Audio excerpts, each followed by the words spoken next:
Bonjour à tous, c'est bon, le micro fonctionne. Je pense qu'on peut démarrer. Merci à Richard d'avoir bien chauffé la salle ce matin, d'avoir bien démarré la journée, parce qu'il est encore tôt. On va essayer de garder le rythme ensemble. Je vais commencer déjà par me présenter. Pour ceux qui ne me connaissent pas, donc je m'appelle Lilian Aliaga, journaliste depuis 3 ans pour Cryptost. Cryptost qui est l'un des premiers médias francophones dans le domaine des cryptos aujourd'hui. Et donc c'est moi qui animerai ce panel de discussion extrêmement intéressant au sujet de l'industrie crypto versus finance traditionnelle, amis ou ennemis. Donc il y aura vraiment énormément de discussions ensemble, je pense. On a en plus des profils très intéressants et très variés pour discuter de ce sujet aujourd'hui. Et d'ailleurs, je vais vous laisser vous présenter, messieurs, mes panélistes du jour. Michel, si tu veux commencer peut-être en quelques mots, expliquer qui tu es et ce que tu fais concrètement avant qu'on rentre dans le vif du sujet. Merci Lilian, bonjour à tous. Moi c'est ma deuxième fois où je suis à Surfing Bitcoin. Je tiens d'abord à remercier vraiment les organisateurs, Stack Inside, Jonathan, pour déjà le succès de cet événement. Ensuite, merci Lilian d'organiser cette table ronde. Pour me présenter très rapidement, je suis fondateur de Value Chain, c'est un cabinet de conseil spécialisé dans les paiements et les crypto-paiements. En gros, c'est la blockchain, le Bitcoin dans le monde des paiements. Surtout donc justement pour l'industrie bancaire, les institutionnels des paiements, les établissements de paiement, etc.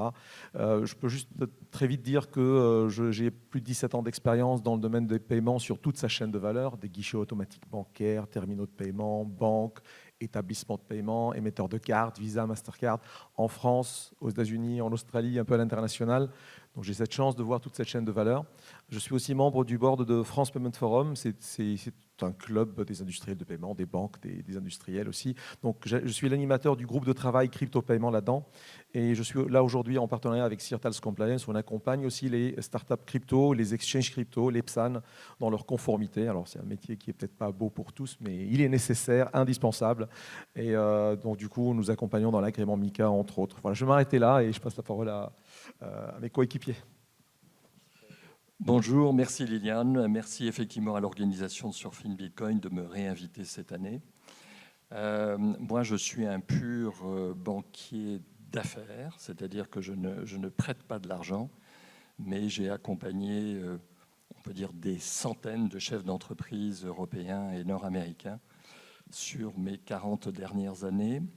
Et la raison de ma présence, c'est qu'il y a 3 ans maintenant, sur un site YouTube assez connu, j'ai dit une grossièreté, puisque quand on m'a demandé à la fin qu'est-ce que je pensais de Bitcoin, j'avais répondu c'est un billet de Monopoly et on lui donne la valeur que l'on veut. Sur les milliers d'échanges que j'ai eus à la suite de ça, l'un d'eux m'a dit sympa le papy boomer, mais complètement naze en matière de crypto. Et ça m'a piqué. Je me suis dit merde, là.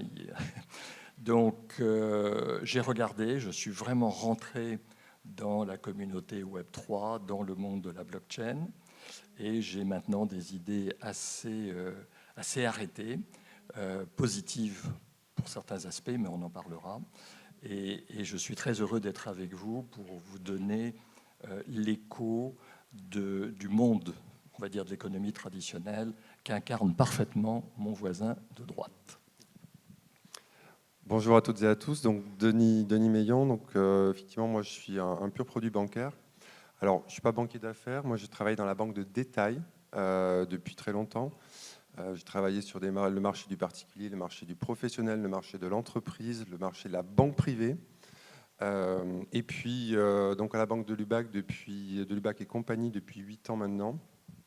Et on a à la banque de Lubac commencé à s'intéresser au monde de la crypto il y a déjà quelques années.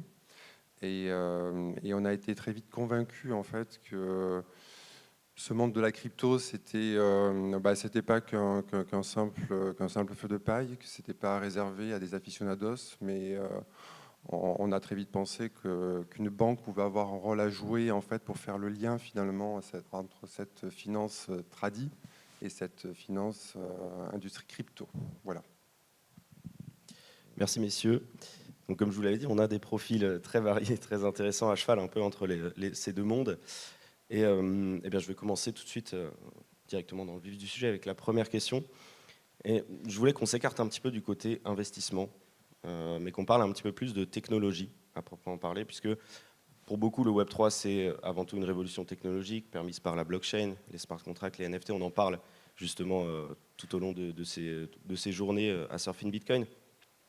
Et justement, avec vos expériences respectives, comment est-ce que vous voyez le développement de cette industrie crypto et comment est-ce que vous voyez ça pour les banques? Comment est-ce que les banques peuvent profiter du développement de cette industrie et de ces technologies pour améliorer leurs services notamment? Et peut-être, je pense, par exemple, à toi, Denis, pour commencer sur cette question. Alors, souvent, on a tendance à opposer les deux mondes, en fait, hein, la partie crypto et la partie banque tradi. Alors, c'est vrai qu'il y a encore, on est vraiment sur deux industries, parce que je commence à parler d'industrie crypto, effectivement, mais deux industries qui, au départ, étaient très différentes. Mais finalement, ces deux industries, elles sont là pour rendre et donner des services en fait à des clients, à des utilisateurs finaux. Alors après, la manière dont ce service est donné est effectivement très différente en fait, hein, puisque dans un cas, on a une industrie qui est très centralisée, très régulée aussi. De l'autre côté, on a finalement une industrie crypto qui donne le pouvoir à l'individu plutôt qu'à l'entité. Et je pense que les deux mondes ont beaucoup de choses à apprendre l'un de l'autre, en fait. La banque, aujourd'hui, c'est une industrie qui est assez lourde, en fait, dans la manière de fonctionner, de travailler. À côté, on a une industrie crypto qui est extrêmement agile. Et clairement, en tant que banquier, quand on regarde en fait aujourd'hui ce qui est fait au niveau de l'industrie crypto, on se dit qu'on a finalement quelques leçons à recevoir. Et on a également peut-être des manières de travailler qui peuvent être différentes. Alors, on en citera peut-être quelques-unes tout à l'heure, hein, mais voilà, c'est...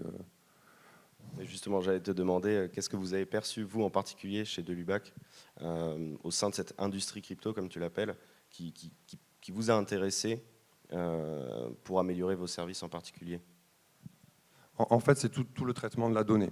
C'est-à-dire que le traitement de la donnée, sur l'industrie crypto, on est sur une manière de travailler en fait, qui est beaucoup plus rapide que les process bancaires, hein. Il faut savoir qu'aujourd'hui, les process bancaires, on est sur des process qui sont certes très technologiques, vu de l'extérieur, mais qui sont encore hérités d'un passé. Aujourd'hui, lorsque vous devez faire un virement classique, si vous ne faites pas un virement instantané, il faut plusieurs jours, des fois, pour faire un transfert, hein, un cas très simple. L'industrie crypto, lorsque vous devez transférer des fonds, ça se fait dans la seconde. Voilà. Raphaël, je crois que tu Oui, veux parler. merci Liliane.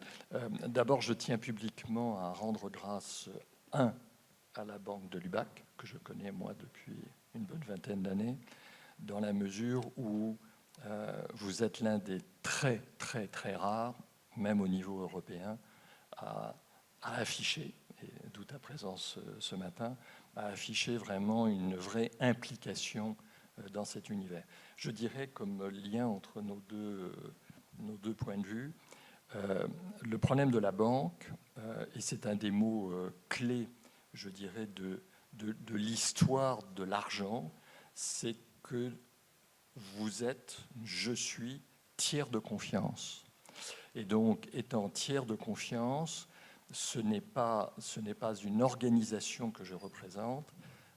Et d'ailleurs, très souvent, les mandats que j'ai sont ce qu'on appelle intuitus, c'est-à-dire je donne mandat à ma banque, mais j'exige que ce soit Raphaël Rossello qui traite le sujet.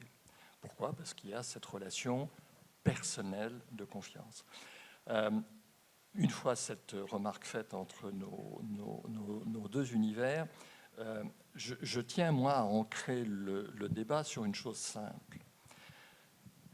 Pour l'essentiel de la communauté que je côtoie, côte ouest, est américaine, Londres, Francfort, Singapour, le monde du Web 3 est un monde qui n'existe pas encore. Il est en devenir il est en observation. Il y a des déclarations un peu tonitruantes de BlackRock et d'autres grandes structures.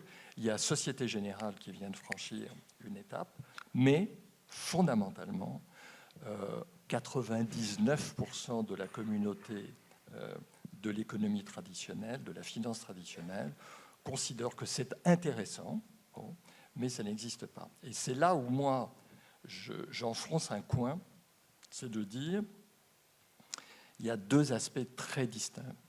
Il y a l'aspect techno qui est une réalité. La blockchain, elle existe, mais elle existe dans sa forme publique et privée. Et toutes les grandes institutions sont en train de développer leur propre blockchain. L'originalité que vous incarnez tous ce matin, c'est cette notion de décentralisation et son caractère public. Bon.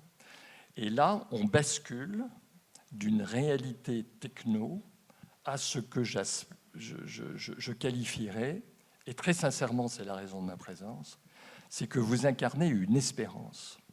Enfin, au travers de la petite cinquantaine de personnes que je connais dans cet univers, c'est qu'ils sont tous porteurs d'un enthousiasme qui est de dire, grâce à l'outil qui existe, qui est une réalité, nous allons modifier des modes de fonctionnement que je résumerai à un mot, la gouvernance. Et oui, nous en avons un grand besoin, et on ne va pas saturer le débat ce matin avec ça. Les besoins existent, mais il y a ce gap entre une réalité techno et une espérance. En tout cas, vu de mon côté, c'est là-dessus que j'aimerais tirer le fil rouge pour vous amener à réfléchir à ce point. On y reviendra justement tout à l'heure, au moment peut-être de parler de certains cas précis, des exemples. Tout à fait. Est-ce que toi, tu as un mot à rajouter, Oui, Michel ? bien sûr. Je veux rajouter des compléments sur le sujet technologique.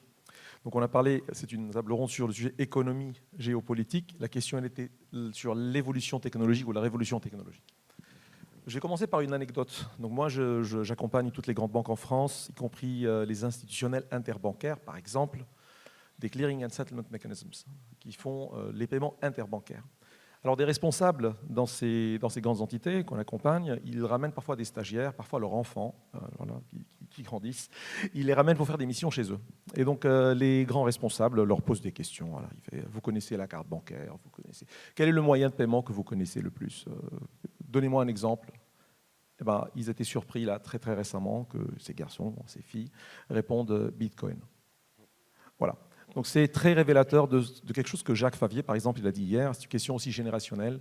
2009, on est 2023. Ces jeunes-là qui sont nés et qui ont vu Bitcoin depuis leur naissance, pour eux, ça commence à devenir une évidence. C'est peut-être pas le cas pour, j'allais dire, nos générations, ou notre génération, si vous préférez. C'est une évidence pour les générations en cours et suivantes. Maintenant, je réponds sur la partie technologique. Ce que Richard il a dit de façon magistrale, là, tout à l'heure, comment les banques se font squeezer, qui sont compressées dans la chaîne de valeur, ça, c'est aussi mon métier, donc je vais vous donner une image très claire là-dessus. Les banques maîtrisent une chaîne de valeur de bout en bout. Ils ont en face d'eux le client, ils ont le relationnel client, et ils ont le back-end, ça veut dire tout ce qui est derrière, dans la tuyauterie bancaire, en termes de services back-office, de tenue de compte, émission monétaire. Richard, il n'a peut-être pas trop dit, et la banque émet de l'argent, c'est la monnaie électronique.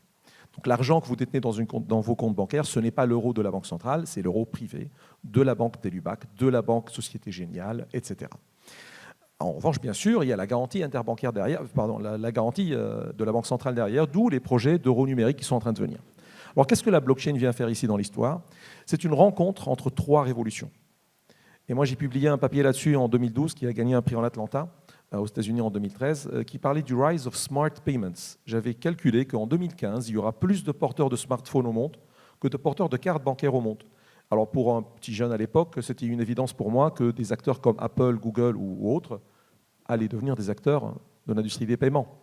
Alors, les banques, en leur parlant de ces sujets-là, Ils m'ont dit, vous êtes visionnaire, ça ne sert à rien d'être visionnaire, vous êtes complètement à côté de la plaque, on s'en fout de ce que vous êtes en train de dire. Jusqu'à ce que Apple Pay en 2015 soit lancé. Jusqu'à ce qu'aujourd'hui, toutes les banques françaises qui ont résisté à utiliser Apple Pay comme moyen de paiement, pour des raisons de souveraineté des moyens de paiement français, finissent par faire quoi? Finissent par abandonner les centaines et les dizaines de millions d'euros qu'ils ont investis sur des propres wallets français bancaires, sauf qu'ils n'étaient pas interopérables, parce que les banques ont très mal, ont beaucoup de mal à travailler ensemble. Ils ne savent pas le faire. C'est pour ça que Visa existe, entre autres. C'est pour ça que Swift existe aussi. Donc en gros, Apple Pay a fini par gagner le marché mondial, hors Chine, des moyens de paiement. Et en même temps, c'était la même forecast que j'avais fait en 2012, que Bitcoin, blockchain, cette technologie-là, et c'est Bitcoin avant la blockchain, j'insiste à le dire, ce n'est pas parce que je suis Maxi, c'est pas parce que je suis à Surfing que je dis, parce que c'est la vérité.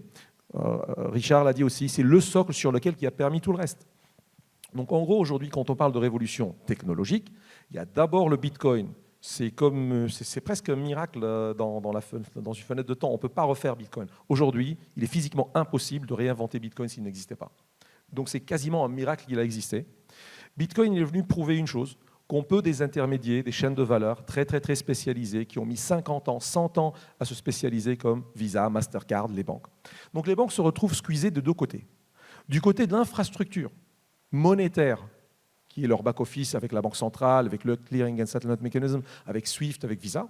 Et en face, ils ont des Apple, des Google, des GAFAM qui viennent leur prendre la relation client. Donc, si on veut juste faire des projections, je ne suis pas prophète, mais simplement c'est des projections sur base de probabilité d'événements possibles, les banques vont devenir commodétisées, comme Amazon. Aujourd'hui et demain, les clients vont dire je m'en fous, je suis chez quelle banque? Moi, je suis chez Amazon, ou je suis chez Apple, ou je ne sais pas qui d'autre. Mais en gros, je ne m'intéresse pas à savoir c'est qui la banque derrière. Moi, je veux le service bancaire. Donc, Richard, il a parlé, ils vont tamponner. Alors, c'est des analogies physiques comme ça, un peu pour caricaturer la vérité, mais ce n'est pas loin de la vérité non plus. Ils vont être des vendeurs de services comme sur Amazon. Amazon, on ne voit pas c'est qui le commerçant en face, c'est une place de marché pour les commerçants. Et pareil, Bitcoin derrière, elle vient faire quoi? Elle vient recréer toute la chaîne de valeur technologique, non seulement pour la monnaie, mais pour la confiance.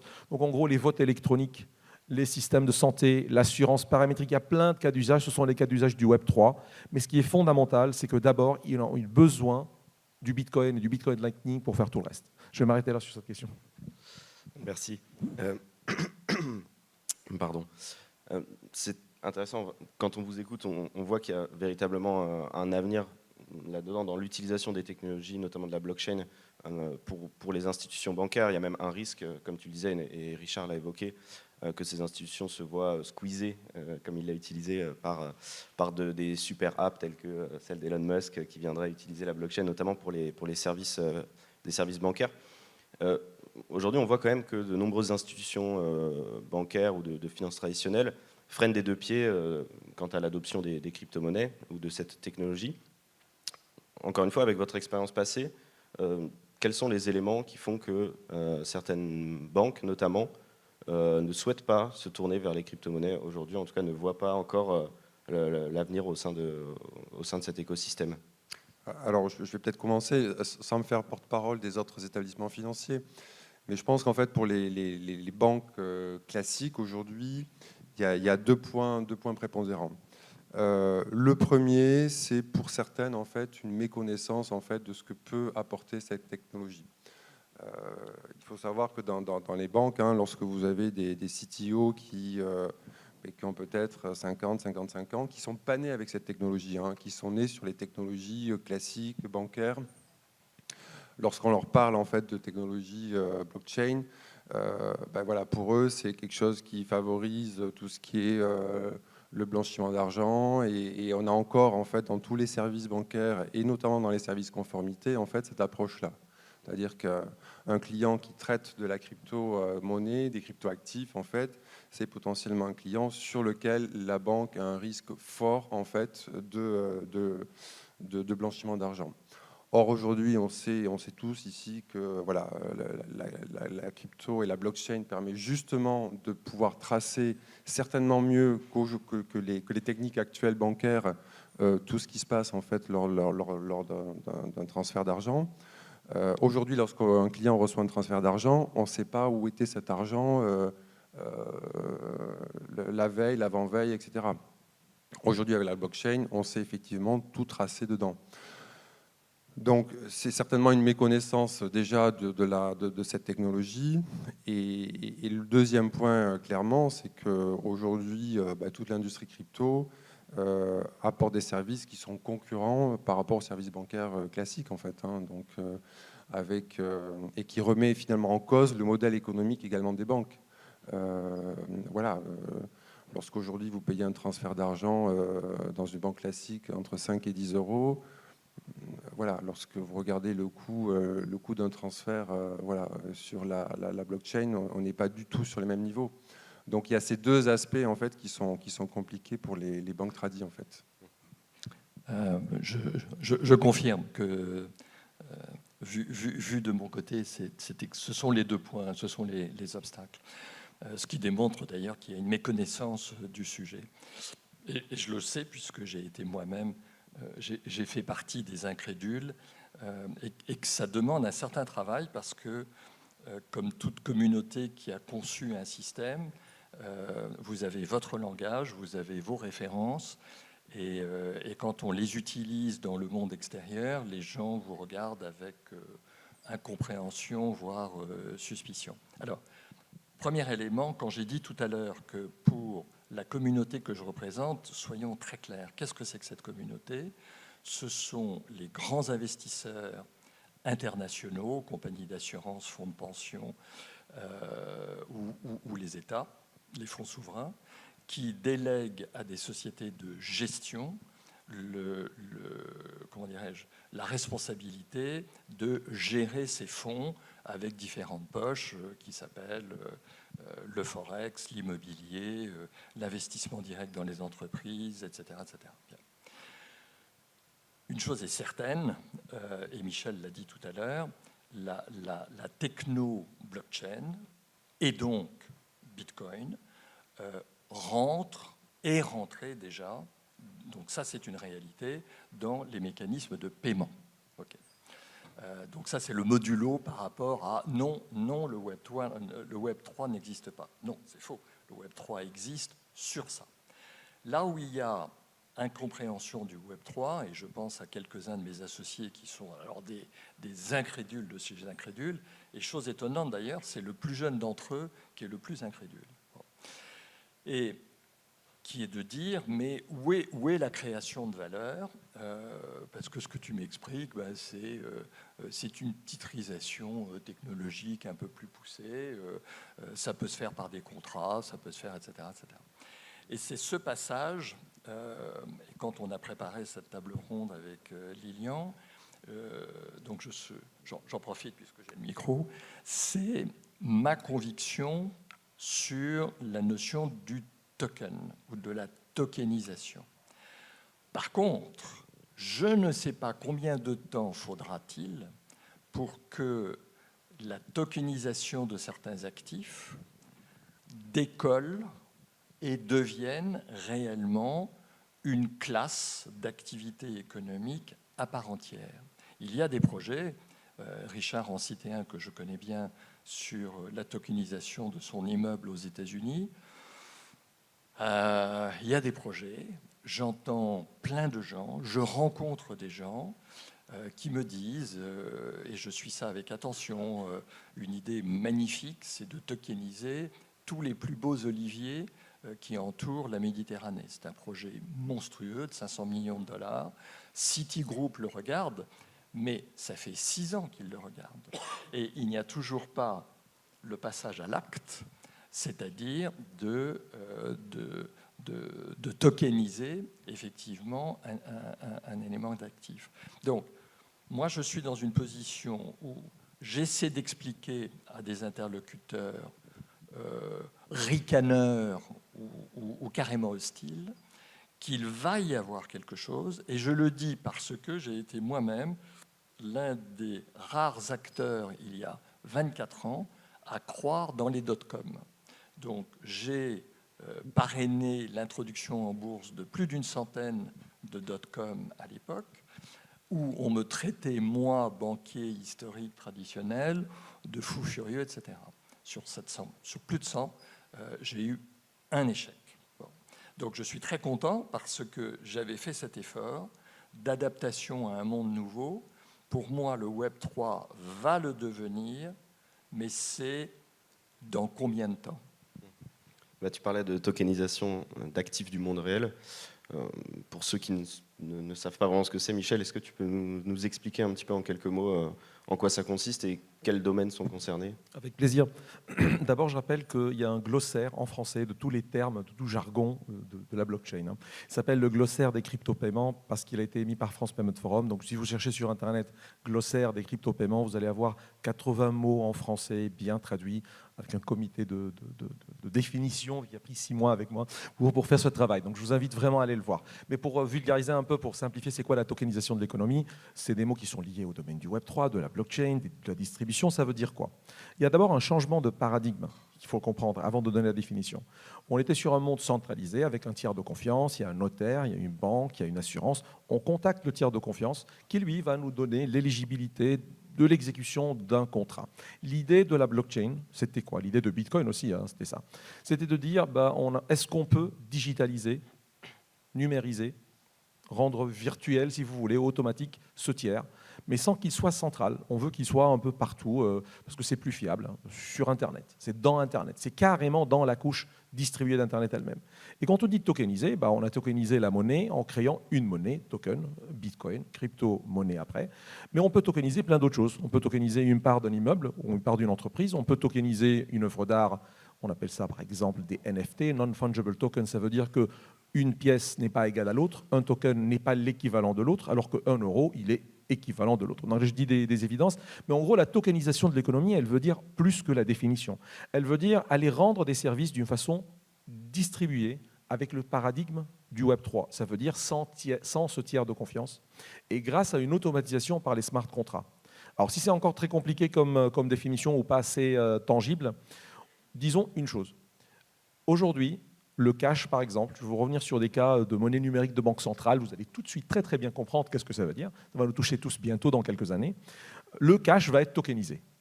Le cash que nous avons dans notre poche aujourd'hui, les billets de 500, 200, 100, etc., 100 euros et 50 euros, l'État nous dit, le gouvernement nous dit qu'on va vous les garder, bien sûr, parce que c'est un droit, c'est une liberté. En revanche, on va vous proposer du cash plus, c'est le bon terme. On en reparlera cet après-midi plus en détail dans l'autre table ronde. Mais en gros, on va le tokeniser. On va vous permettre d'avoir un cash détenu pour vous ou garanti par la banque centrale en direct sans l'intermédiaire bancaire. Donc si la banque fait faillite ou elle disparaît ou elle est hackée ou elle est piratée, cet argent-là, c'est le vôtre, c'est du cash, mais que vous détenez par exemple sur votre smartphone. Alors ça, c'est la promesse.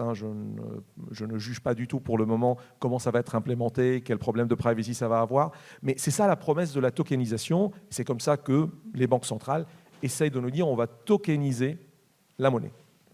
Je vais peut-être continuer sur la question qui a été posée initialement. Alors, le Web3, effectivement, il n'existe pas complètement, mais il existe déjà. On dit toujours que l'avenir, il est déjà là, parce qu'il y a certains qui l'ont vu, qui travaillent, qui œuvrent pour le mettre en place.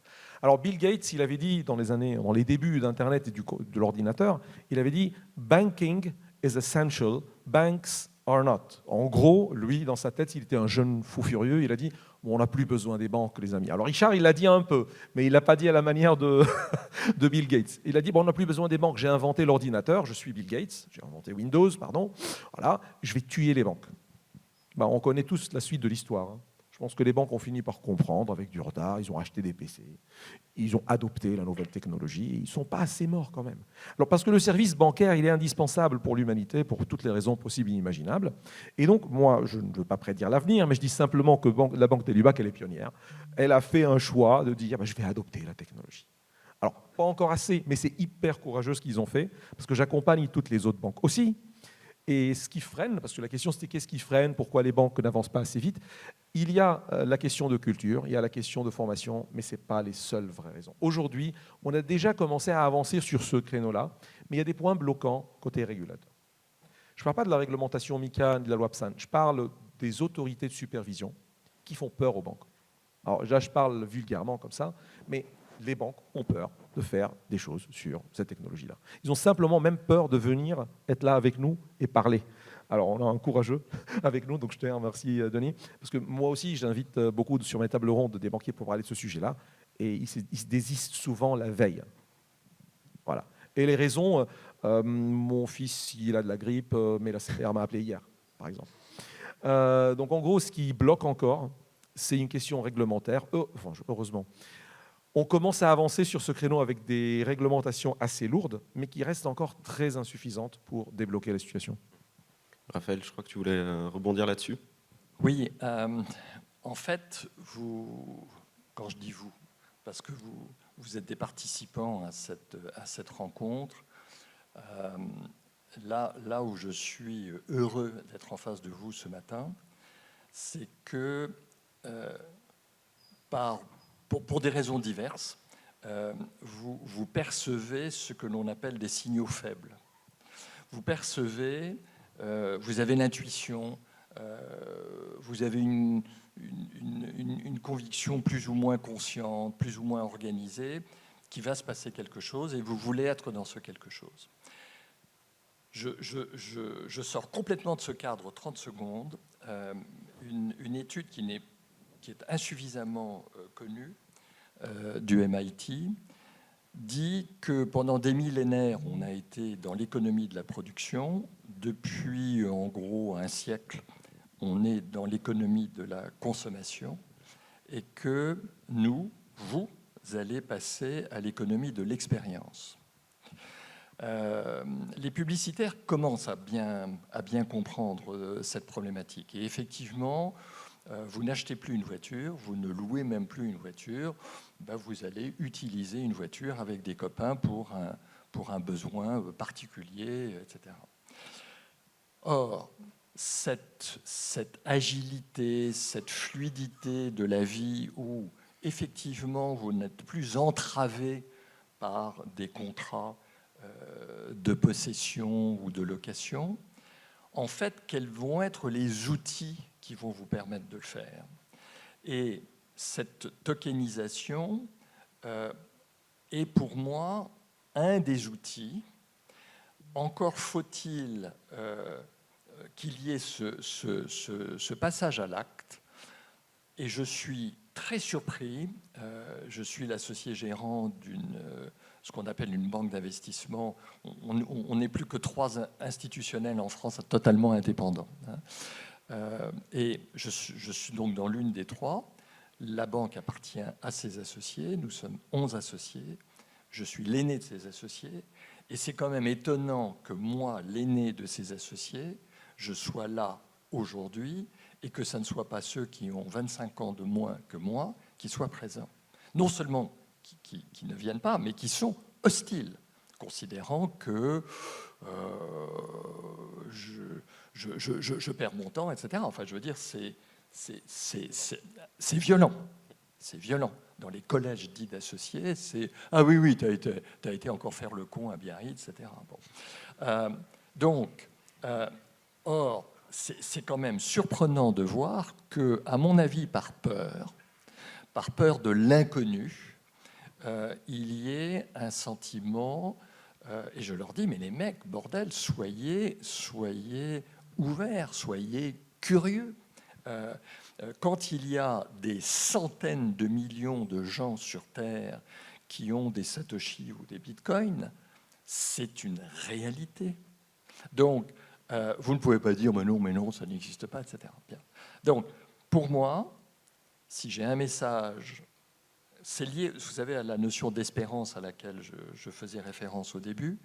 C'est la techno existe, l'espérance, c'est un nouveau mode de gouvernance, c'est un nouveau mode de vie économique et sociale, et c'est là un des outils qui peut effectivement vous permettre de réaliser cette nouvelle forme de vie. Et pourtant, ce qui est assez étonnant, c'est qu'on a de nombreux acteurs internationaux, des géants en plus de leur domaine, qui parlent déjà de tokeniser des milliards et des milliards de dollars. BlackRock, JP Morgan. On a eu récemment Boston Consulting Group. Qui le BCG a fait une étude. Oui, 16 000 milliards de dollars d'ici 2030. Donc pourtant, on a quand même des grands acteurs qui se sont positionnés.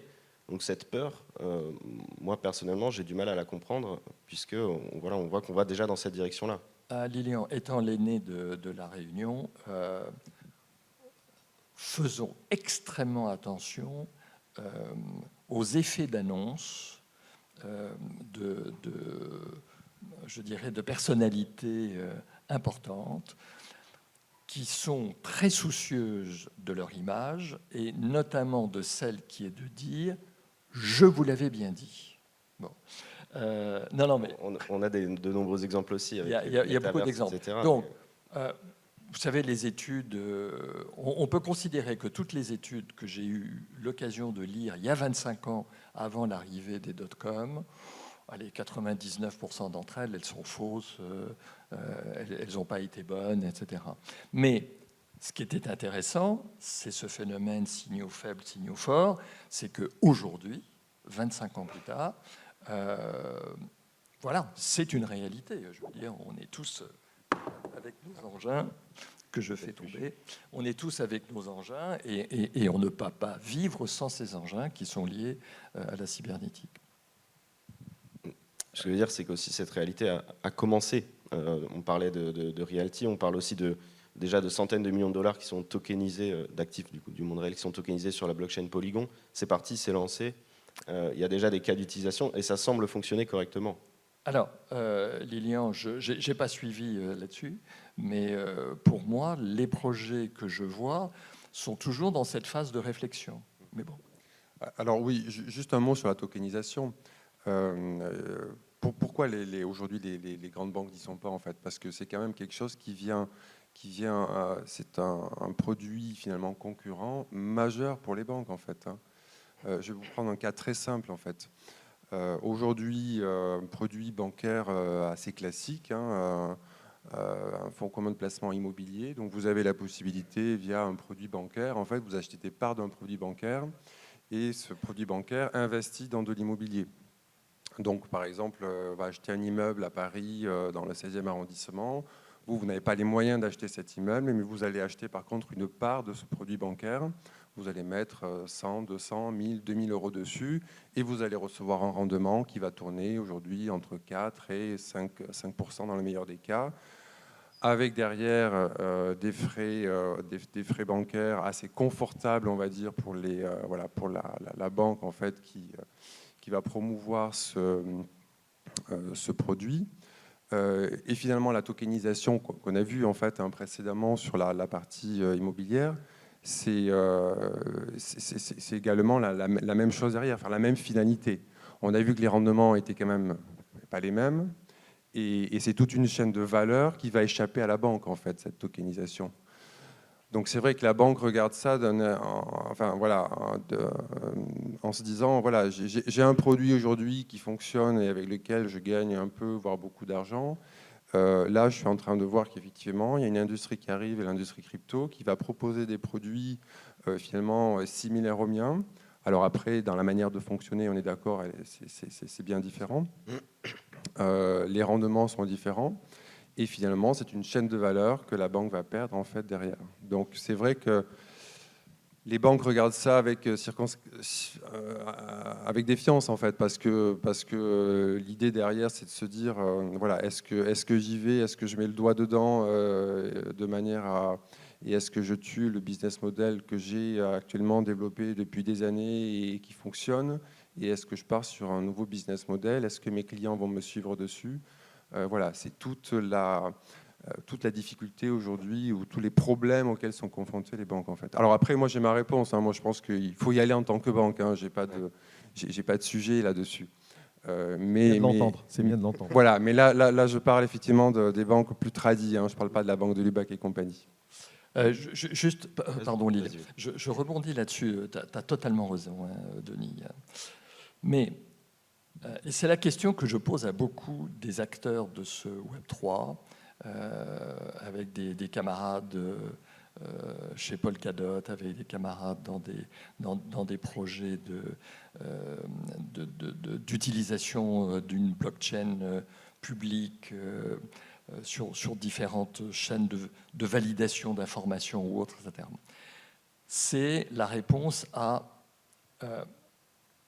quel est l'intérêt? Et là, je suis très précis sur le sujet de l'immobilier, où j'ai, en ce moment, des relations avec une société organisée, construite depuis 3 ans, qui veut tokeniser pour à peu près 80 millions d'euros d'un très bel immeuble de rendement à Paris. Bon. Et je lui dis, mais... parce qu'il me dit, mais il faut faire le placement, il faut faire ci, il faut faire ça. Je lui dis, mais attends, moi, pourquoi j'ai été efficient, pour reprendre la phrase de Richard, dans ma vie professionnelle, c'est que je me pose d'abord les questions du pourquoi. La trousse à outils, vous l'avez, c'est la blockchain, etc. Bon, pourquoi? C'est-à-dire, pourquoi le propriétaire d'un immeuble veut le tokeniser et pourquoi les acquéreurs du token veulent acheter des tokens. Et en dehors d'une vision de gouvernance, d'une vision politique, sociétale, quelle est la finalité de cette opération vue des deux côtés? Je peux tenter une réponse. Ah oui. Vas-y. C'est une question pour tout l'écosystème Web3, mais c'est une question fondamentale, effectivement. Absolument. Alors pourquoi les Américains sont montés sur la Lune? Alors peut-être pour certains, ils n'ont pas monté sur la Lune. Mais ce n'est pas la question. La question pourquoi ils l'ont fait, c'est parce qu'ils le peuvent. Parce qu'ils peuvent frimer avec, parce que c'est une preuve technologique, parce que pour y arriver, il y a eu des milliers d'inventions en cours de route. Donc pourquoi Internet existe? Pourquoi le smartphone il a réussi face à Nokia? Moi, personnellement, je n'ai pas acheté le iPhone 1, par exemple, parce que je ne sais pas pourquoi, j'en ai pas besoin. Mon Nokia ou Ericsson marchait très bien, c'est parfait. Mon BlackBerry, il est excellent. Jamais je passerai à iPhone. iPhone 2 est arrivé. J'ai quand même vu l'efficience, c'est pas l'effectivité, c'est l'efficience accrue, très très forte. Donc on est passé à ça. Pourquoi il y a des e-books aujourd'hui? Pourquoi l'industrie des livres, elle est complètement disruptée? Des news aussi. Pourquoi? Parce que c'est devenu possible et parce qu'il y a eu le mieux. Alors la révolution technologique, c'est comme la question, est-ce que c'est l'offre ou la demande qui font le changement? Alors, il n'y a pas de réponse définitive à cette question-là, mais lorsqu'il y a l'offre, la demande parfois peut suivre. S'il n'y a pas l'offre, qu'il y ait une demande ou pas, tout le monde s'en fout. Est-ce que je peux monter aux Everest moi seul? Non, je ne peux pas, donc il n'y a pas d'offre de solution pour moi et je ne vais pas le faire. Mais le jour où je pourrais le faire, je le ferai. Donc en gros, le Web3, il permet de faire des choses qu'on ne pouvait pas faire avant, ou qu'on ne pouvait pas faire aussi bien qu'avant. Lorsqu'on dit, on n'a pas, you don't need a blockchain for that, c'est pourquoi j'ai besoin d'une blockchain pour faire tokeniser un immeuble et vendre des parts, ou pourquoi faire un vote électronique sur blockchain. Regardez ce qui s'est passé aux États-Unis avec Trump, qui a failli faire tomber peut-être l'une des plus grandes démocraties entre guillemets du monde. Bon, c'est incroyable de dire qu'en 2020, dans les années 2020, on est incapable de faire un compte de vote, alors qu'on a toute la technologie pour aujourd'hui. Et donc, par exemple, la technologie blockchain, le Web3, ce que Satoshi a inventé sur Bitcoin aussi, c'est une solution, c'est une preuve qu'on peut le faire. Et voici un chemin pour le faire. On peut aujourd'hui même créer des identités distribuées. Au lieu d'avoir une identité officielle, EIDAS, qui sort de l'Union européenne ou d'une entité étatique, quelqu'un a prouvé mathématiquement qu'il est possible d'émettre une identité distribuée qu'on possède nous-mêmes, qui nous permet aussi de faire des votes électroniques, qui garantissent la privacy du vote. Par exemple, c'est-à-dire que je peux voter, on peut être sûr avec de la cryptographie, l'homomorphisme pour ceux qui souhaitent aller chercher. On peut voter, je peux être sûr que mon vote a été comptabilisé comme il faut, sans jamais que personne ne puisse révéler j'ai voté à qui. Et sans qu'il y ait on peut avoir un comptage instantané du résultat des votes. Donc aujourd'hui, la question du pourquoi, elle reste fondamentale, mais la question plus fondamentale, c'est que maintenant c'est possible. C'est-à-dire quelqu'un a dit on peut le faire. Maintenant, la question va dire comment le faire bien. C'est comment le mettre sur le marché. Et là, c'est toute la transition du Web 2 au Web 3 qui va prendre des décennies. Lorsque quelqu'un a dit... Richard Stallman, lorsqu'il a inventé le Web 2, il avait dit une phrase qui est restée dans les annales des temps. Il a dit, aujourd'hui, demain pour lui, on pourra faire de la connaissance en ligne et du paiement en ligne. Dès qu'il a inventé le Web 2, dans sa tête, il a parlé e-commerce.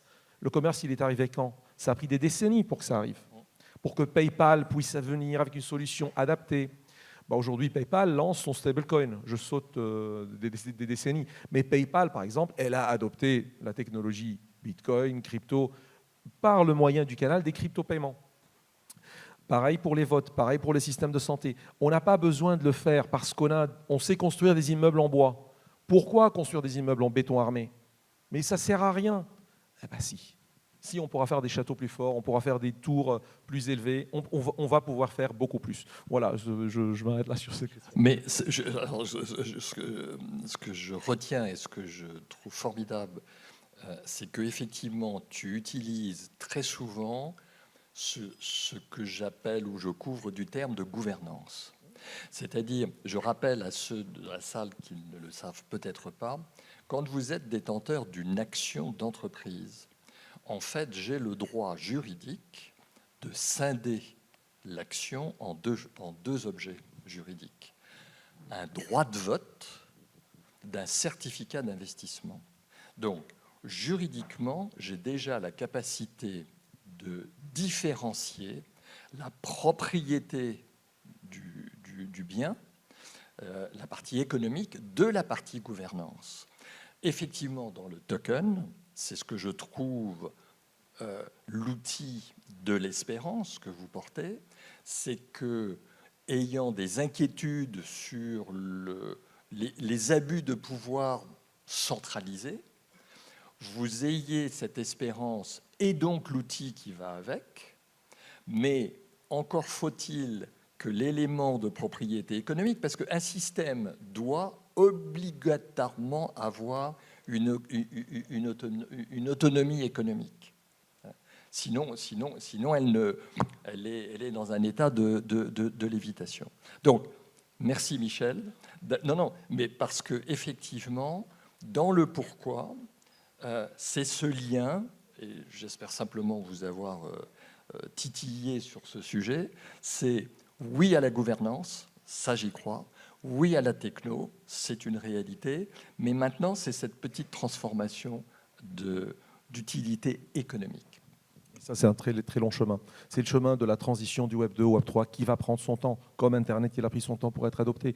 Parce qu'il a fallu attendre une génération pour qu'il adopte, il a fallu changer des outils, des solutions, il fallait réinventer tout. Il fallait vraiment réinventer tout. D'ailleurs, dans mon industrie des paiements, les chèques bancaires existent encore. Et ils ne sont pas morts, les chèques. Pourquoi ? Parce qu'il y a une génération qui y tient, point. Parce qu'il y a, alors, je ne veux pas les appeler les boomers, ce n'est pas mon objectif. C'est une génération qui a inventé les chèques et qui a vécu avec les chèques et qui veut les voir. Comme le cash. Le cash, c'est une génération, il n'y en a pas beaucoup. Hein. Il y en a pas, enfin, pour l'histoire du cash, il n'existe pas depuis la nuit des temps. C'est une invention récente dans l'humanité, le cash. Alors, ça a quelques centaines d'années. Mais quand même, c'est une révolution récente qui va probablement avoir une fin, probablement bientôt. Donc, je vais peut-être parler sur les amis ou ennemis en commentaire. On peut conclure là-dessus. Aujourd'hui, il y a plein d'excuses de dire on ne veut pas aller adopter dans l'industrie bancaire, dans l'industrie des paiements, la technologie blockchain, Web3, Bitcoin. Alors les raisons, on en a plein. On va commencer par parler par 2 ou 3, juste pour les démonter ensemble. La question énergétique. Moi, l'année dernière, j'ai fait quelques keynotes, j'ai fait 5 interventions à Storfin, que sur ce sujet quasiment, sur l'efficience énergétique de l'industrie bancaire comparée à l'efficience énergétique du Bitcoin, pas des autres. Donc, y compris avec la preuve de travail, avec le trop d'énergie nécessaire. Bitcoin, avec Bitcoin Lightning, il est plus efficient énergétiquement que l'industrie bancaire, en masse et en unité, ça veut dire par transaction. Une transaction Bitcoin Lightning coûte beaucoup moins d'énergie qu'une n'importe quelle autre transaction bancaire. Maintenant, c'est un autre débat. Aujourd'hui, en plus, la majorité du Bitcoin miné, il est miné avec de l'énergie renouvelable. Majorité, c'est entre 60, 70, on ne sait pas tout calculer encore, mais c'est une majorité. Donc aujourd'hui, c'est une industrie qui pollue beaucoup moins qu'on le pense, qui pollue beaucoup moins que les banques, ça il faut le dire. Et je ne parle pas en termes de CO2 acheté. Les banques, les industriels de paiement, ils achètent des quotas CO2. C'est-à-dire qu'ils disent que nous avons un bilan neutre. Mais ça veut dire qu'ils ne consomment aucune énergie? Non, au contraire, ils consomment énormément. Ils consomment 1000 TWh par an en énergie. L'industrie bancaire, pour qu'elle fonctionne. Sauf que, comme ils achètent des crédits ESG, des crédits CO2, certaines banques peuvent dire nous avons un impact neutre sur la nature. En revanche, ils émettent beaucoup de CO2 aussi. Bitcoin émet beaucoup moins. En plus, il est plus efficient énergétiquement. Il y a une autre question, c'est la question de dire fraude, blanchiment d'argent, financement du terrorisme. Il est prouvé, grâce à la traçabilité, entre autres des technologies blockchain, grâce aussi à des réglementations KYC, qui obligent les exchanges de faire un contrôle. On a aujourd'hui des statistiques très précises. 0,24% des transactions crypto peuvent être flaguées comme illicite, ça inclut beaucoup de choses là-dedans, je vais y revenir après, contre 4 à 5% dans l'euro, le dollar, etc. Donc de là à dire c'est une industrie sale, oui, elle est peut-être 50 fois, 100 fois, 1000 fois moins sale que l'euro et que le dollar. Et dans les 0,24%, en réalité, il y a la moitié qui est juste à cause des sanctions contre la Russie, par exemple. L'industrie a pris un peu de temps pour implémenter des sanctions contre des Russes partout au monde. Donc, toutes ces transactions ont été flaguées dans les statistiques comme illicites. Donc, vous voyez, ce n'est pas la fraude, ce n'est pas le blanchiment d'argent, ce n'est pas le financement du terrorisme, c'est là où c'est le moins. Bon, donc on a parlé de quoi? L'énergie, on a parlé de transactions illicites. Qu'est-ce qui reste? On n'a pas besoin de cette technologie. Alors, ça revient au fait qu'on ne sait pas l'utiliser. On n'a pas besoin Pourquoi je n'ai pas besoin d'un iPhone? Parce que je ne sais pas trop l'utiliser. Le jour où je saurai l'utiliser, je vais l'utiliser. Et aujourd'hui, il y a des banques comme BlackRock, il y a Visa, Mastercard qui s'y jettent d'investissement dans l'écosystème crypto. Bon, j'ai parlé de BlackRock, mais il y en a plein d'autres des banques au monde qui commencent à proposer même des services de custody. Ça veut dire que j'ouvre un compte en Bitcoin. Moi, j'étais au Salvador en 2022, donc ça fait même pas un an. Et j'ai passé 10 jours sur place, qu'avec mon smartphone, et j'ai payé que en Bitcoin. Au même moment, un responsable de la BCE, Fabio Panetta, que je veux citer, il disait « Bitcoin, ça ne sert à rien, on ne peut même pas payer son café avec. Le café, il sera déjà froid avant de l'avoir bu. » Alors que moi, au même moment, je lui ai envoyé des vidéos. Voici, j'ai acheté un sac de popcorn à la plage qui coûte moins d'$1, que j'ai payé en Bitcoin Lightning. Ça a pris 400 millisecondes pour faire le paiement complet, alors que si je veux faire pareil avec le dollar ou l'euro, ça va prendre combien de temps? Ça va prendre 7 jours, 10 jours pour faire la même transaction. Même avec le instant payment, il ne marche pas au Salvador depuis la France. Même en Europe, ça ne marche pas encore assez bien sur toutes les banques. Donc l'industrie de Bitcoin, l'industrie des crypto-paiements, cette révolution Web3, elle a prouvé déjà qu'elle peut faire des milliers de fois mieux de l'existant. Il lui manque encore l'adoption, l'accompagnement dans la gestion du changement et dans l'adoption. Et c'est tout le travail du consulting aussi là-dedans. Je voulais te poser aussi une question, Denis, là-dessus. Est-ce que vous, en tant que banque, vous ne sentez pas aussi comme la solution pour l'adoption, justement, étant donné que vous êtes au bout de la chaîne avec le client final? Est-ce que ce n'est pas aussi éventuellement votre rôle d'accompagner l'adoption, vous qui avez compris que justement cette révolution technologique pouvait... Alors effectivement, on peut le faire, mais si on est une banque convaincue, alors la Banque de Lubac et compagnie, on est une banque convaincue effectivement de cette industrie, donc on le fait. Par contre, voilà, pour avoir de nombreuses relations avec mes confrères, voilà, je peux vous garantir que lorsque vous parlez crypto avec un banquier, voilà, on n'a pas des convaincus en face, en fait, loin de là.